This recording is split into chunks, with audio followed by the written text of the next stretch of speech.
Muy buenos días a todos nuestros radioescuchas que están esperando ansiosamente este programa. Gracias por eso, gracias por aumentar los seguidores en todas las redes sociales. Mi nombre es Cecilia Marras de la radio Yo Soy Digital Chile, el programa que tenemos en YouTube. Y aquí estoy con Trinidad Siles y Diana Mazobro para este cuento de la semana. Adelante, Trini. Muchas gracias, Cecilia. Gracias, Viviana. Hoy día vuelvo con un autor que me gusta mucho y con este texto que es de Roald Dahl. Este libro se llama Relatos de lo Inesperado. Y en esta oportunidad quiero sobrevolar un cuento que se llama Galloping Foxley. 5 días a la semana, durante 36 años, he viajado en el tren de las 8:12 en dirección a la City, que me lleva hasta la estación de Cannon Street, a solo 11 minutos y medio de mi oficina en Austin Friars. Siempre me ha gustado este sistema de transporte. Mi estación es pequeña, 20 personas reunidas allí para tomar el tren de las 8:12. Cuando un nuevo rostro aparece en la plataforma, causa murmullos de desaprobación. Me gusta mi asiento y leer el Times con el ruido del movimiento del tren. Esta parte de mi viaje dura 32 minutos. No hay nada como la rutina y la regularidad para conservar la paz y el espíritu. La mitad de las caras que se cruzan en mi camino me resultan familiares. Soy un hombre feliz. Algo muy peculiar sucedió un día. Algo raro pasaba. Sentía aquella curiosa oleada de protesta entre mis compañeros de tren. El desconocido estaba en el centro de la plataforma. Era un hombre grande y grueso. Daba una poderosa sensación de arrogancia. No era uno de los nuestros. Llegó el tren. El intruso me siguió hasta mi propio compartimiento. Nadie lo había hecho desde hacía 15 años. Tenía a este extraño frente a mí leyendo el Daily Mails. Bajé mi Times y eché una mirada a su rostro. Tendría la misma edad que yo, 62 o 63 años, pero tenía esa postura desagradable. Nuestras miradas se encontraron. ¿Lo ha visto o no? ¿Lo había visto o no? ¿Lo había visto antes en mi vida? A la semana siguiente, a la mañana siguiente, otra vez estaba allí. Grumit, susurré a mi lado. ¿Quién es ese intruso? No sé, dijo Grunit. Es muy desagradable. Mucho. Pero a la mañana siguiente le tenía frente a mí de nuevo. Sentí otra amarga sensación en mi memoria, sin saber de qué lo conocía. Me sentía deprimido. El recorrido ya no me producía el placer de antes. Es Foxley, Galloping Foxley. Ya lo recuerdo. Desde luego que era él. Lo había visto por última vez en el colegio cuando no tenía más de 12 o 13 años. Era una sensación curiosa, sentarse al lado de ese hombre que 50 años atrás me había hecho tan desgraciado. Sufrí mucho en manos de Bruce Foxley. Cosa extraña. El causante de todo fue mi padre. Yo tenía 12 años, 12 años y medio cuando fui por primera vez a ese estupendo colegio público. En 1907, mi padre me acompañaba a la estación. Cuando de repente alguien que quería pasar le dio a mi padre un gran empujón y casi le pisó. Mi padre cogió al culpable por la muñeca. ¿No os enseñan mejores formas que estas en la escuela, chico? Dijo. Me parece que una disculpa sería lo más adecuado, continuó mi padre. Pero el chico no hizo más que quedársele mirando con una sonrisa arrogante. Me sorprende que seas un muchacho tan mal educado, dijo mi padre. No me gustaría que mi hijo adquiriera esa costumbre. Al oír esto, el muchacho inclinó la cabeza ligeramente en mi dirección y un par de pequeños y fríos ojos me miraron fijamente. No tenía ni idea del poder que ejercían los chicos mayores sobre los pequeños en los colegios privados. Le miré con descaro, defendiendo a mi padre, a quien adoraba y respetaba. Bruce Foxley. Nunca olvido este episodio. Desafortunado. Este fue cuando llegamos al colegio, porque me encontré en el mismo edificio que él. Él cursaba el último año. Era el prefecto. Tenía permitido oficialmente pegar a los que estaban a sus órdenes. Yo me convertí en su esclavo personal y particular. Cuando hacía frío tenía que sentarme en el váter cada mañana después del desayuno para calentarlo antes de que entrara Foxley. Si encontraba una silla en su camino, le daba una patada. Luego venía yo, que tenía que correr detrás para recogerla inmediatamente. Tenía que lustrarle sus zapatos.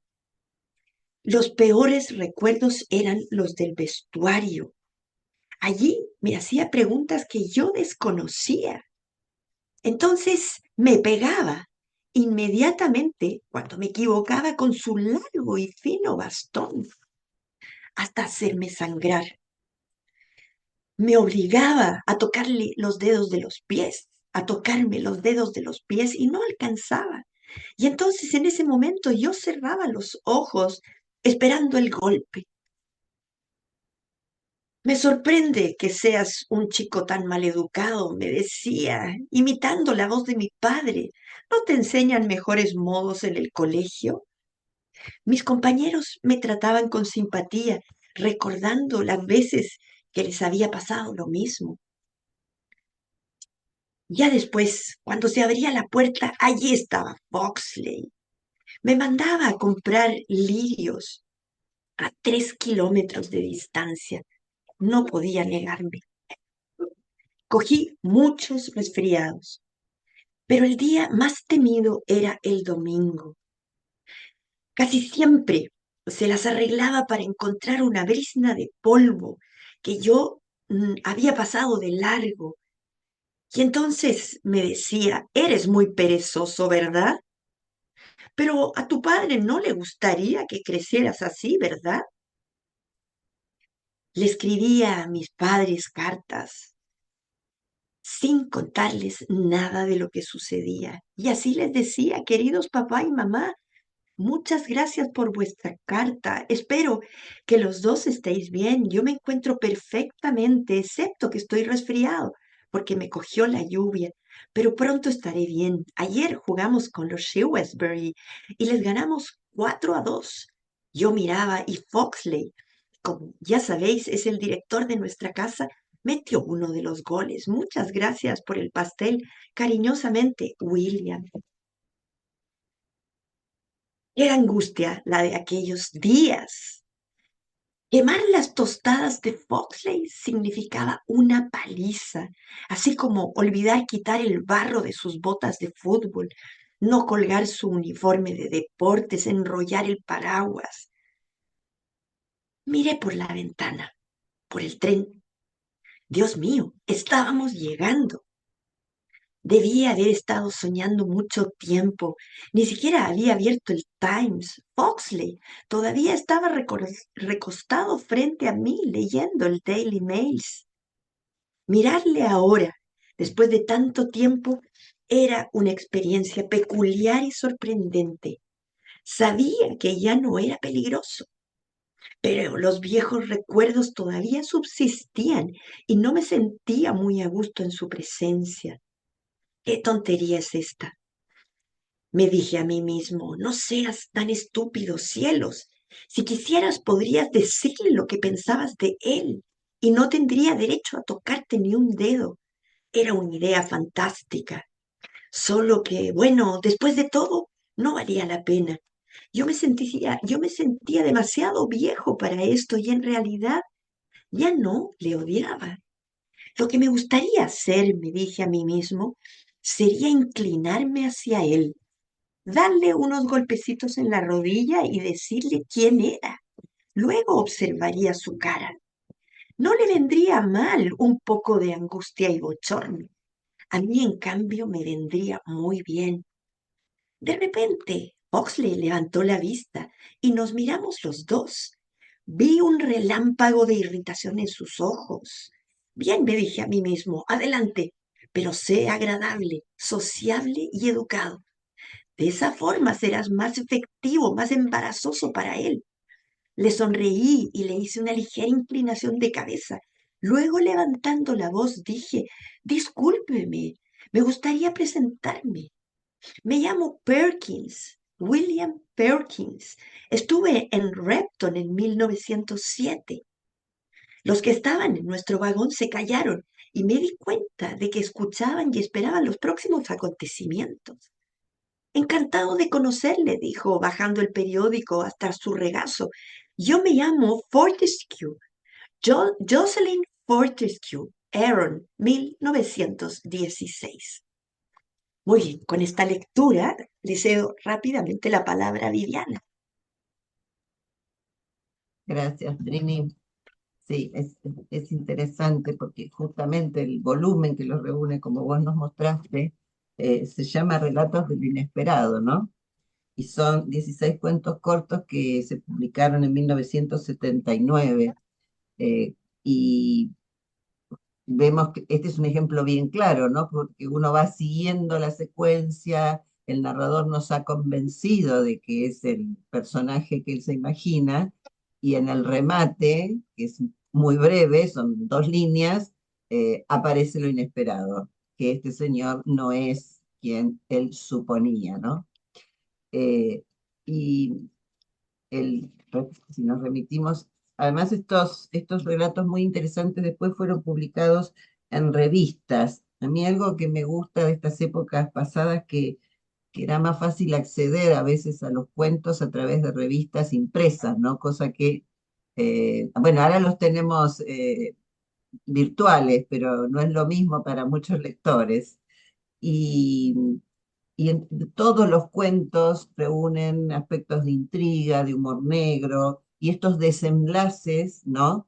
Que hasta sorprenden al narrador y al lector, lo ponen en un lugar de cómplices. Y es así la narrativa de Roald Dahl. Recordemos que él escribió también cuentos para niños, ¿no? Y todos tenían un poco estos rasgos. Y lo interesante de este relato que también se hizo una versión televisiva, como muchos de los materiales de Roald Dahl. Si son usuarios de Netflix, van a ver que hay toda una colección destinada a series que están inspiradas en relatos de Roald Dahl, y ahí uno puede ver este estilo, esta modalidad de escritura que se reitera y que se refleja, o está muy bien planteada también, en los videos, ¿no? En lo que ya sería en un lenguaje más audiovisual.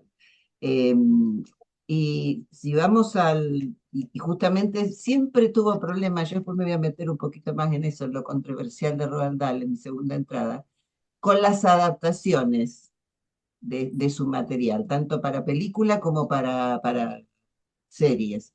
Y en la serie que refleja el cuento de Galloping Foxley, Perkins en un momento hace un monólogo donde informa o comenta qué es lo que le pasó con este hombre, con lo cual queda mucho más en evidencia frente a los otros compañeros de viaje. Mientras que acá en el cuento, eh, él, yo me imagino que se debe haber caído del asiento, porque con la respuesta del otro Realmente debe haber quedado muy sorprendido. Vamos entonces al título del cuento. Es interesante porque cuando uno lee el Galloping Foxley, Galloping al galope o galopando, claro, este es un apodo que le fue puesto voy a decir al buen señor, pero el buen señor no tenía nada, Bruce Foxley, porque para pegarle muchas veces, nosotros decimos, tomaba carrera, así como que tomaba envión para hacer sentir más el dolor, ¿no? Para hacer todas sus maldades y sus torturas. Y entonces ahí fue que le pusieron en la escuela este apodo de galopando o al galope, con lo cual el título es como muy intrigante. Uno dice, ¿acá qué pasa? Y es muy interesante porque sin describir tanto el contexto o las formas de vida, la forma en que se expresa el narrador nos muestra el peso de las rutinas, que sabemos muy bien que los británicos son muy ordenados, muy puntuales, muy repetitivos, pero hay un uso de los pronombres posesivos que es interesantísimo. Perkins dice mi tren, mi vagón, mi periódico. Es como que el mundo gira en torno de él. Entonces, ¿cómo no iba a ser este personaje inesperado, desde su punto de vista, alguien que tenía que ver con su pasado o con alguna circunstancia importante de su vida? Y justamente en el curso de neurociencia estábamos trabajando percepción y yo pensaba en relación al cuento, hay una frase que dice, no hay percepción ingenua. La historia de Perkins y el resentimiento que claramente se ve, le había dejado una huella tan fuerte hacia este señor que cuando aparece la amenaza, porque generalmente el diferente, el extranjero, entre comillas, ¿no? Así lo dicen los antropólogos, eh, se ve como amenaza. ¿Quién es este? ¿Qué viene a hacer acá? Y no solo le pasa a Perkins, le pasa a todos los que usualmente utilizan ese transporte, ¿no? Y entonces él empieza a cargar en ese diferente, en ese nuevo personaje, en ese nuevo compañero de viaje, todos los rasgos negativos de aquel que lo dejó marcado negativamente y que no solo le dejó un resentimiento hacia Foxley, sino que también le dejó un resentimiento hacia su padre, como que su padre, por la actitud que tuvo en la estación de tren mientras esperaban la salida del transporte, le dejó esa marca, que el otro aprovechó para someterlo. Y el tema de la carta me impresionó muchísimo, qué bueno que la leíste completa, Trini, porque ahí nos muestra cómo él no solo ocultaba lo que le pasaba, entre comillas, lo que hoy llamaríamos bullying, que existió toda la vida, ¿no? Y en estos momentos era como más sangriento y era permitido, porque por algo este muchachito que torturaba y golpeaba estaba a cargo de la casa y tenía el derecho de someter a los demás. Y en ese sentido me provocó mucho dolor porque uno lo ve constantemente, las penas, la humillación y los daños físicos que se le provocan a niños y que crecen como Perkins, como el protagonista, resentidos. Y muchas veces ese resentimiento aparece en sus vidas futuras de una manera que nadie hubiera imaginado. Entonces, ¿y por qué fulano hizo esto? Algo había quedado, ¿no? Algo había quedado, una marca en su interior que lo llevó en un momento totalmente inesperado, como refiere el título del volumen de los cuentos, a reaccionar de una manera que tal vez nunca había sucedido en su vida. Así que me parece que hay unos retratos psicológicos, hay una profundidad, hay un análisis de los sentimientos, de las percepciones, ¿no? Del rencor más profundo que está muy, muy bien pintado en el cuento. Gracias y adelante, Ceci. Gracias, Vivi, gracias, Trini. En realidad un cuento corto, pero tiene harto que podemos sacar y la verdad que en el cortito tiempo sería imposible. Yo los símbolos anoté claramente en el cuento que está el tren, el internado y Foxley, ¿cierto? Foxley es el símbolo del abusador, encarnación del pasado traumático de Perkins. El poder del pasado, cómo ciertas cosas, palabras, personas nos gatillan nuestro pasado. El poder del pasado, en este caso, el autor, las experiencias traumáticas de la infancia siguen afectando en la vida de un adulto y el pasado no puede ser ni ignorado ni reprimido. Acá el autor nos muestra claramente cómo una simple semejanza aparentemente de Faulkner con este nuevo señor le causó, revivió como si estuviera hoy día, ¿cierto? El pasado necesita ser enfrentado y procesado para salir adelante, que es un poco sentí que era como una moraleja este cuento, la percepción de la realidad. Perkins está consumido cuando él empieza a relatar el recuerdo y el trauma de la infancia y el hombre del tren se lo recuerda de una manera emocional muy fuerte. Nuestras emociones nos distorsionan y también nuestra percepción de la realidad.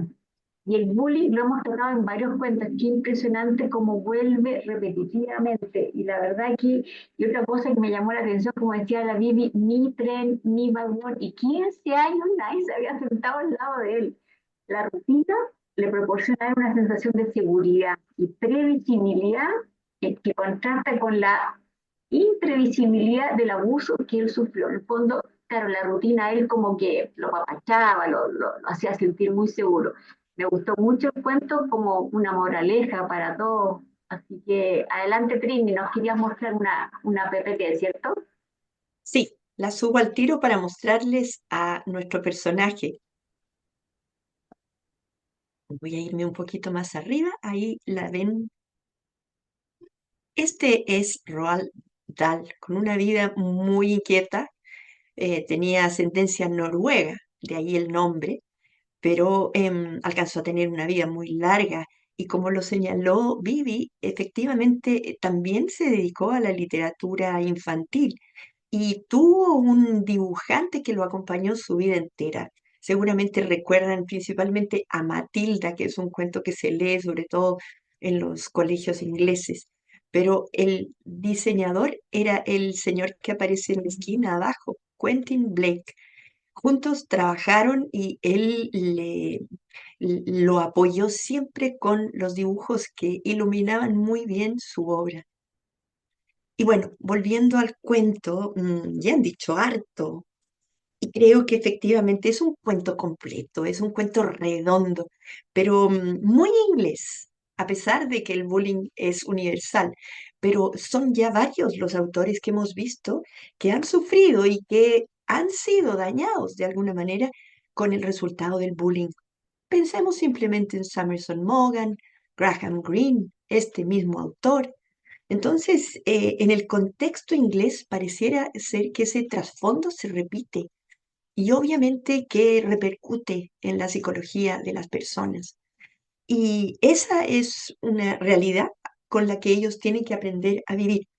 Ahora bien, este cuento puede descansar perfectamente en la teoría del cuento de Borges, de Piglia, en el sentido que hay dos historias. Efectivamente, después se entrelazan y finalmente se encauzan por un mismo camino. Porque todo lo referente a la estación del tren, donde hace muchísimos años se junta con la misma gente y que la llegada de un intruso le significa a todos ellos un grado de inseguridad y de incómodo atroz. En ese caso, les cuesta mucho adaptarse a ese cambio, los descoloca. Y eso pareciera ser también muy inglés en el sentido flemático de la personalidad e idiosincrasia inglesa, ¿no? Que nada los perturbe, que todo se mantenga como está, porque eso les da seguridad para manejarse en la vida cotidiana. Pero de pronto surge entonces algo incómodo que lo destroza, le incomoda y lo descoloca dentro de sus hábitos permanentes. Y es la presencia de ese personaje que supone él que es Galloping Foxley. Y me encanta como aquí Roald Dahl, porque tampoco a mí al menos me quedó del todo claro que no fuera Foxley Galloping y que se estuviera haciendo el tonto para no asumir la realidad de su maldad que él provocó en el protagonista, el bullying que le produjo en el colegio. Me queda la duda, no lo sé, quizás se hizo pasar por otro y no quiso asumir la culpa. Sin embargo, lo que más me gusta de esta segunda parte, donde el protagonista cuenta el maltrato que sufrió en manos de este desgraciado que abusó de él a esa edad y de muchos otros, y que, como lo señalaba Vivi, que esto además era permitido formalmente. ¡Qué horror! Efectivamente sufrió todo eso y lo cayó toda su vida y no se lo contó al papá. Quizá porque si se lo contaba el padre, obviamente que iba a relacionar el hecho del tren cuando lo acompañó. Y tal vez se iba a ir a quejar, iba a presentar una denuncia y esto iba a escalar otro tipo de realidades mucho peores. Entonces él decide quedarse callado. Pero creo que la profundidad del cuento también está en que el hecho de que esto hubiera ocurrido en la vida de nuestro protagonista fue fundamental, porque él tenía instalado en algún rincón de su memoria, inconscientemente, este recuerdo que tanto daño le hizo y que quizá nunca elaboró en forma consciente.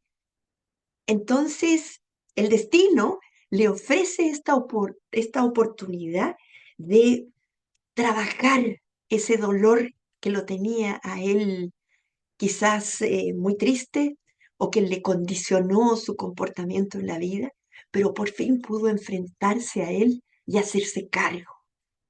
Si era o no era, no importa. Lo importante es que él desahogó ese mal recuerdo y lo trabajó a tiempo. Muy bien, Vivi, te ofrezco nuevamente la palabra. Y yo les decía que les iba a comentar algo que tiene que ver con el autor y que en parte tiene que ver con el cuento, porque cuando eh, lo empecé a leer y recordé a Roald Dahl, también vino a mi memoria que no hace mucho tiempo hubo una controversia respecto a los textos de Roald Dahl Sí, por el tema del lenguaje inclusivo. Y sí, y me puse a buscarlo porque dije, no me acordaba perfectamente, sabía que querían, como quieren hacer con muchos autores también, ¿no? Modificar sus textos para que no aparezcan ciertos calificativos que hoy son considerados inadecuados, ¿no? En otros grados se llega a la cancelación, o sea, a directamente no reconocer o dejar de leer o dejar de mirar a los autores. Poco esto se encuadra en lo que se llama la cultura woke, ¿no? Que está muy a favor de todos los temas de las minorías y demás, cosa que uno no es que no comparta, pero tampoco lleguemos al extremo. Entonces me puse a buscar y encontré una noticia, fue en el 20 de febrero del 2023. Y, por ejemplo, se proponía sustituir en Charlie la fábrica de chocolate, nada más emblemático, la novela, la película, ¿no?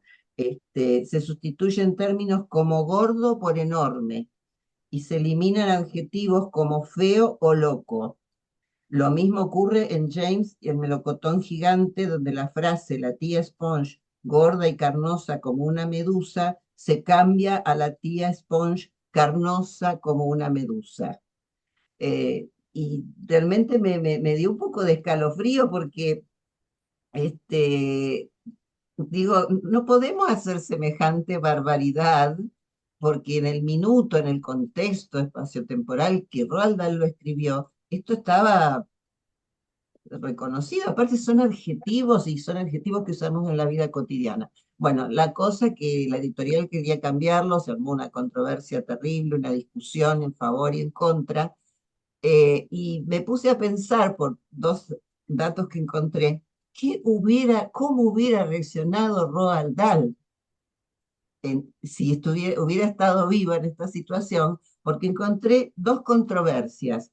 Una de carácter político, donde se había publicado un libro sobre la guerra del Líbano y se hablaba de los judíos, de los israelíes, y él en algún momento reaccionó y dijo que el libro haría a los lectores violentamente anti-israelíes. Entonces empezó toda una controversia, si él, y él, yo creo que era disruptivo, era provocador, porque siguió discutiendo y llegó un momento en que alguien que lo dijo, alguien que lo conocía bien dijo, pienso que pudo decir cualquier cosa, pudo haber sido pro árabe o pro judío, no hay ni una sola línea consistente. Era un hombre que se guiaba por caprichos, lo que quiere decir que arremetería en cualquier dirección, por decirlo de alguna manera.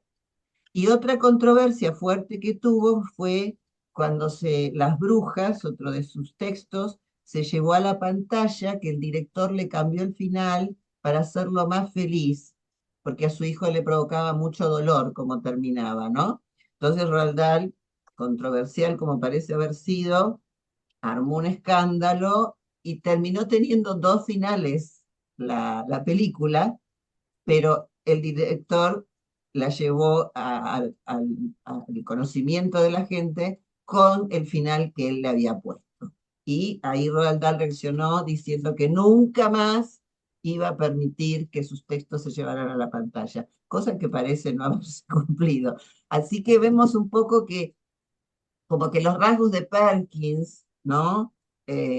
Controversial, que le molesta esto, le molesta aquello, que reacciona de una manera o que reacciona de otra, parecen ser, ¿no? Rasgos también de este gran escritor que a todos nos ha conmovido con textos de niños y con textos de grandes. Así que muchas gracias y adelante, Ceci. Gracias, Vivi, por todos esos datos del cambio inclusivo. La verdad que literariamente uno debería respetar cómo se escribió y entender la época. Encuentro toda la razón. No sé si a la gran mayoría le molesta. Yo en los aspectos psicológicos anoté que había una ansiedad, paranoia, una reexperimentación del trauma, que yo lo encontré súper valiente porque quién quiere reexperimentar un trauma? Hay una evasión, negación, afrontamiento, venganza y redención cuando él decidió enfrentar. Y cuando él habla de, al final él enfrenta al cuarto Foxley, la importancia de superar nuestros miedos, pero también se da cuenta suavemente y muy sutil en el cuento que ha llevado una muy buena vida a pesar del trauma. Me encantó el cuento, bueno, y reiterar el bullying, si el bullying creo que a lo mejor va a ser repetitivo, pero la importancia es que hoy día está prohibido, pero todavía sigue y se mantiene en todas partes, en todos los sectores, trabajo, colegios, universidades, y cuidado que también en el ámbito de familiar y amistades, tal vez de una forma muy sutil, así que parar con eso y porque son efectos duraderos y son pequeños o grandes abusos donde la niñez afecta a la vida adulta. Un tremendo llamado a la atención y no es el primer autor que lo hace. Así que me gustó mucho el cuento. Hay hartas cositas ahí que ir cortando. No sé si Trini quiere agregar algo más. Muy cortito, sabes tus palabras, Ceci, porque efectivamente este autor yo creo que reivindica los dolores, los traumas de chico. Y en el caso de él, la misma vida de él fue tremendamente accidentada. Uno de sus hijos me parece que fue atropellado en su momento y terminó con una hidrocefalia. Él inventó un gran aparato para que le insuflara algo de aire, en fin, que creo que incluso al día de hoy su mujer también enferma, pierde un ojo. Él en su juventud como aviador tiene de pronto una caída que le golpea la cabeza y está 6 meses en coma y logra salir de allí. En fin, una serie de incidentes en su vida que le hicieron justamente afrontar la imposibilidad de vivir en la rutina. Él siempre inventaba expresaba, él siempre reivindicaba la realidad que le tocaba vivir de una manera muy inteligente. Y entonces, claro, él de alguna manera critica un poco esa forma de ser dentro de la zona del confort, ¿no? No, uno tiene que salir de allí y, bueno, enfrentar la vida con la inteligencia, ¿no? En el Mm. caso de este cuento, yo lo encuentro magnífico, porque no solamente tiene un ritmo narrativo que nos mantiene muy tensos a todos en la lectura, pero de pronto nos da el zarpazo final, porque todos vamos con el protagonista preparándonos para la afrenta que va a ser al final. Y finalmente es derrotado por la misma, porque resulta no ser el Foxley verdadero, pero no importó. El cambio o el proceso que vivió dentro de esta experiencia con él le permitió sacar de su inconsciente algo que lo tenía turbado, ¿no? Bien, chiquillas, un abrazo para ustedes y para nuestros radioescuchas y nos volvemos a ver la próxima semana. Un abrazo muy grande, gracias Abrazo. Vivi, por traer este cuento, gracias Vivi por todos los aportes Ah, y a los radioescuchas también. Hasta la próxima semana. Chao, chao. Chao. ¿Te gustó el cuento? Maravilloso. Tremendo trabajo de Trinidad Sil y Viviana Masobrio. Viralízalo, ayúdanos a llegar a más personas. Todo el mundo necesita un acompañamiento, una literatura viva voz por este tremendo equipo. Búscalo en tu teléfono, Radio Yo Soy Digital Chile, te suscribes sin ningún costo para todos ustedes y nos ayudas a difundir este tremendo trabajo maravilloso que hacemos todas las semanas. Muchas gracias.